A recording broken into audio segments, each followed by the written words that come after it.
Bonsoir à tous et bienvenue en direct sur KTV. Nous sommes le mercredi 10 juin et à la une de cette édition, comme chaque semaine, Dominique Voynet, la directrice de l'ARS, a organisé sa conférence de presse par téléphone pour faire le point sur la situation épidémiologique de l'île. Nombre de nouveaux cas, nouveaux décès et nouveaux foyers de contamination étaient à l'ordre du jour. Autre information, le manque de tests à nouveau d'actualité à Mayotte. Le point complet dans ce sujet, signé Paul Arthur Invite.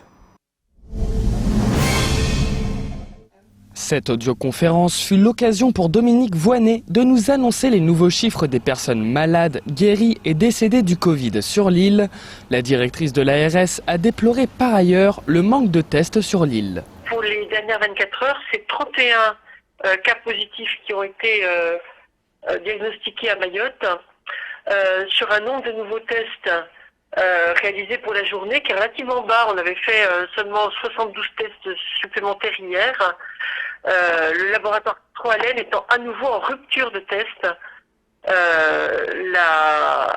Les instances sanitaires au niveau national en sont alertées, nous ont promis leur aide. C'est épuisant de devoir quand même se battre pour avoir simplement les moyens de la politique qui nous est demandée par l'État. En effet, l'État veut que les autorités sanitaires fassent le plus de tests possible, mais ne fournit pas les tests pour arriver à ce but.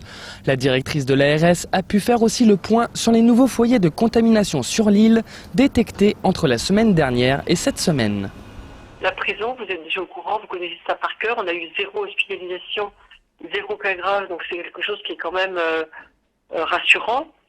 Mais ça nous a demandé beaucoup de travail pour l'inventaire des cas contacts, notamment des personnels, puisque ce sont les seuls qui sortent des lieux et qui ont une vie sociale. Les pompiers de Longoni, où on a des cas actifs encore maintenant. Et le troisième cluster, je regarde bien. Voilà, les patients de dialyse, pour lesquels les locaux de dialyse et les personnels ne semblent pas en cause. On est en train de chercher dans quelles conditions ces personnes dont on sait qu'elles sont fragiles et sensibles aux infections ont pu se contaminer. Des enquêtes qui sont longues et fastidieuses pour les équipes de l'ARS. À noter qu'un nouveau décès est à déplorer ce matin. Celui-ci sera comptabilisé dans les chiffres publiés par l'ARS demain. Et lors de cette conférence de presse, on l'a entendu, Dominique Voynet a levé le ton contre le manque de réactifs sur l'île. À la fin du mois de mai, au moins 270 plaintes ont été formulées pour dénoncer la gestion de la crise du coronavirus dans tout le pays. Nombreuses sont les raisons évoquées, comme le manque de masques et autres équipements de protection, la minimisation de la maladie ou encore les mauvaises décisions politiques. Je vous propose de regarder ce sujet réalisé par nos confrères de TF1. Rarement un événement national n'aura déclenché une telle avalanche de plaintes. Au moins 270 à la fin du mois de mai pour dénoncer la gestion de l'épidémie de coronavirus en France. Manque de masques et autres équipements de protection, minimisation de la maladie ou encore mauvaise décision politique. Premier visé, les membres du gouvernement. Les plaintes sont alors déposées devant la Cour de justice de la République. Elles visent avant tout Édouard Philippe, mais aussi les 2 ministres de la Santé successifs, Agnès Buzyn et Olivier Véran, la ministre de la Justice ou Christophe Castaner à l'intérieur. Avec plusieurs confrères, ce médecin grenoblois fait partie de ces plaignants. Pendant cette crise, ils n'ont pas laissé les médecins gérer, ils se sont ingérés dans la décision. Et notamment, il y a le décret de fin mars qui enjoint d'utiliser tel médicament ou de ne pas utiliser tel autre. C'est une des choses qui nous a paru le plus grave, en plus du défaut de moyens. Encore une fois, j'insiste, le défaut de moyens qui s'accélère. Plusieurs plaintes, souvent contre X, visent ensuite les chaînes de responsabilité au niveau national. Ce sont elles qui ont motivé l'ouverture hier par le parquet de Paris d'une enquête préliminaire. Parmi les plaignants, des collectifs de soignants. Ce qu'on veut comprendre, c'est ce qui s'est passé.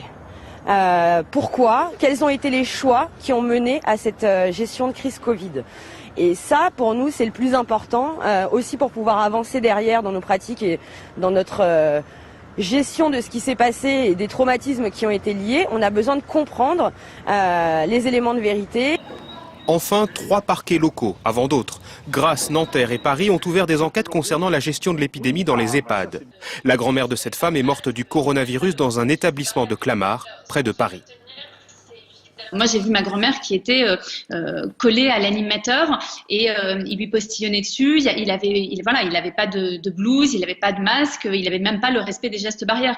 Donc, il y a déjà ces négligences qui ont été faites dès le départ et ensuite, on nous a dissimulé la vérité sur l'état de santé de nos proches. Donc, nous, ce qu'on veut, c'est la vérité et c'est surtout, on fait ça pour la mémoire des personnes qui sont parties dans une totale indifférence et qu'on aurait sans doute pu sauver. Tous espèrent que les enquêtes, ouvertes pour homicide involontaire, non-assistance à personne en péril ou mise en danger de la vie d'autrui, seront rapidement confiées à des juges d'instruction indépendants. Mais les spécialistes du droit estiment que ces fautes pénales seront difficiles à caractériser. Et place maintenant au reste de l'actualité locale avec notamment le dernier rapport du défenseur des droits ou encore des rapports importants validés par le conseil départemental. Au montage, Leslie Jumenet. Les acteurs se mobilisent pour mettre fin au braconnage des tortues qui menacent quotidiennement ces espèces protégées à Mayotte. Durant le confinement, les associations, les naturalistes et Oulanga Nanyamba ont constaté une hausse des massacres de tortues. Ils ont lancé une pétition pour réclamer davantage de moyens permettant de combattre ce fléau. La journée mondiale de l'océan s'est tenue ce lundi 8 juin. À cette occasion, Sea Shepherd, l'ONG internationale maritime, a elle lancé une opération sur Mayotte visant à appréhender les braconniers des tortues ainsi que les consommateurs de cette viande interdite et dangereuse pour la consommation. Pour que cela change, l'ONG offre une récompense allant de 1 000 à 5 000 euros à ceux qui aideront à démanteler des filières de braconnage. 1 000 euros si vous signalez un consommateur, 2 000 euros si vous aidez à l'appréhension d'un braconnier et 5 000 euros si vous dénoncez un commanditaire.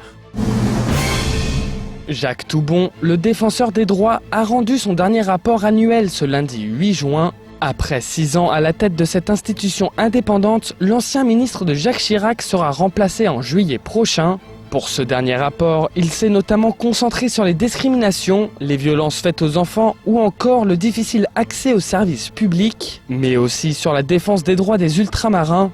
Selon son étude, près d'un ultramarin sur 2 déclare rencontrer des difficultés à accomplir ses démarches administratives.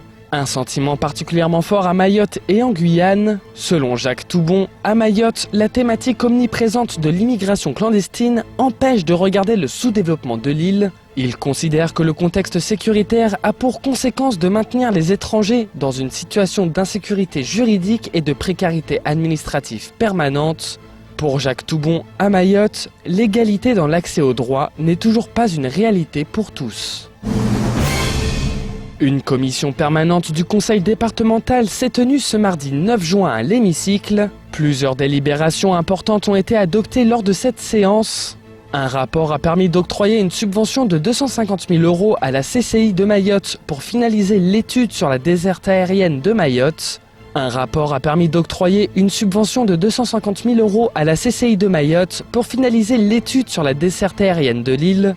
Un autre a approuvé le choix de la CCI comme concessionnaire en charge de la délégation de services publics pour la gestion et l'exploitation des ports de plaisance de Mamoudzou et Dzaoudzi.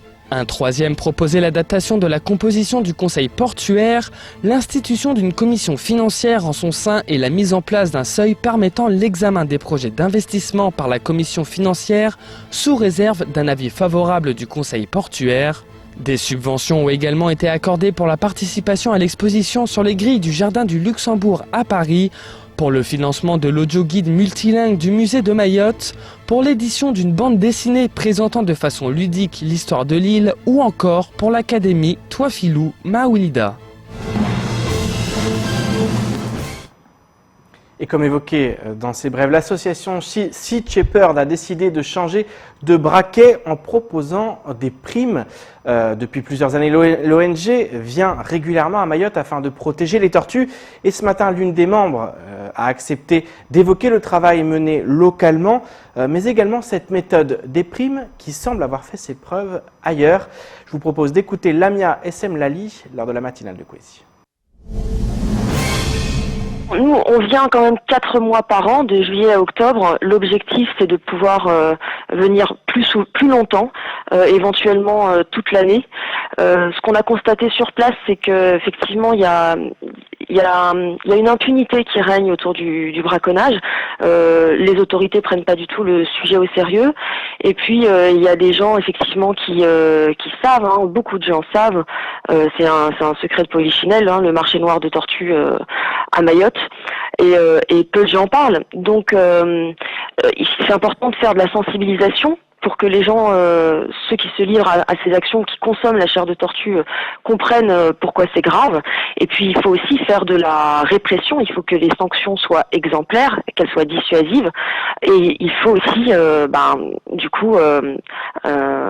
pourquoi pas, utiliser la carotte pour intéresser les témoins à aller témoigner. Et direction le ciel du département avant de clore cette édition. L'association d'usagers des transports aériens de Mayotte souhaite une reprise des vols. Elle a ainsi envoyé un courrier à la ministre des Outre-mer afin également qu'elle s'empare de la politique tarifaire de la compagnie Aerostral. Ce matin, nous recevions la présidente de l'association qui est revenue sur le combat initié depuis plusieurs mois maintenant. Chris Corgi demande notamment aux Mahorais de s'unir et de faire front. Au montage, Leslie Vumenet. Depuis le 30 mars dernier, l'aéroport du département est fermé. Pour la présidente de l'OTAM, Mayotte ne peut plus être isolée du reste du monde.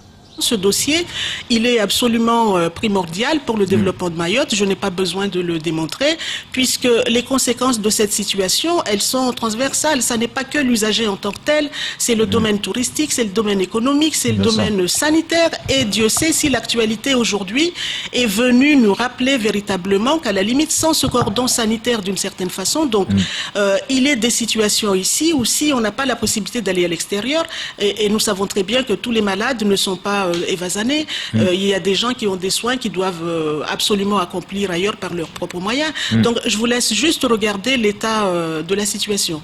Donc quand nous mobilisons l'ensemble de la population, les parlementaires, les élus, les forces vives, ça veut dire véritablement que c'est une question qui est quasiment donc pour vous, vitale. Après des semaines de crise, l'OTAM alerte afin que le Covid ne devienne pas un motif pour une hausse des prix déjà jugés excessifs. Notre préoccupation, c'était de mettre en garde à la fois les usagers, à la fois les autorités. Si Aerostral nous écoute, tant mieux. S'il tient compte de ce que nous disons, tant mieux encore. Mais moi, mon rôle, c'est de faire entendre la voix des usagers de Mayotte, qui jusqu'à présent, dans ce jeu-là, sont discriminés et sont les grands perdants sur cet échiquier avant le Covid. Et je ne voudrais pas, en tout cas nous, ne voudrions pas qu'ils soient encore sacrifiés après le Covid, parce que même avant le Covid, les choses sont déjà déséquilibrées pour les raisons que j'ai citées. Au mois de juin 2019, des centaines de personnes manifestaient pour dénoncer les prix des vols et le manque de concurrence à Mayotte. Un an plus tard, la situation n'a pas évolué. Chris Corgi souhaite donc que la population continue de s'unir dans ce combat pour un véritable désenclavement de l'île.